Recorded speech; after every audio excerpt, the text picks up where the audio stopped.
Hi friends, welcome to Crick 360. BCCI వాళ్ళు ఇంకా retention rules కూడా అనౌన్స్ చేయకముందే తెగ స్పెక్యులేషన్స్ అయితే నడుస్తూ ఉన్నాయి కదా.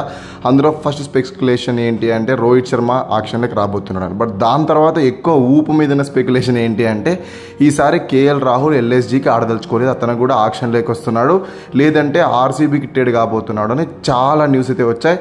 ఇన్ఫ్యాక్ట్ క్రిక్ 360 వాళ్ళు కూడా దాని గురించి కవర్ చేసినప్పుడు ఏమన్నారంటే 100% ఇందులో నిజమైతే లేదు అన్నాం. బట్ ఈరోజు ఎల్ఎస్జీ ఓనర్ సంజయ్ గోంకా గారికి అండ్ దాని తర్వాత కేఎల్ రాహుల్కి కోల్కతాలో హెడ్ ఆఫీస్లో దాదాపు గంట సేపు మీటింగ్ జరిగిందంట.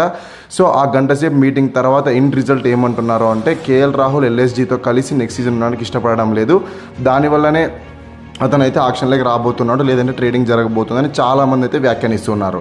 బట్ దీని గురించి కేఎల్ రాహుల్ అండ్ దాని తర్వాత సంజయ్ గోంకా గారు ఎవరు అఫీషియల్గా స్పందించకపోయినప్పటికీ almost KL Rahul next season ఎల్ఎస్జీకి అయితే ఉండడని నాకైతే అనిపిస్తుంది.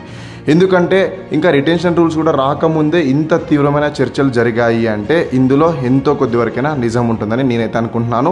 మీరు అనుకుంటున్నారు కింద కామెంట్ తెలియజేయండి. నెక్స్ట్ సీజన్ ఎల్ఎస్జీకి కేఎల్ రాహుల్ ఆడతాడంటారా?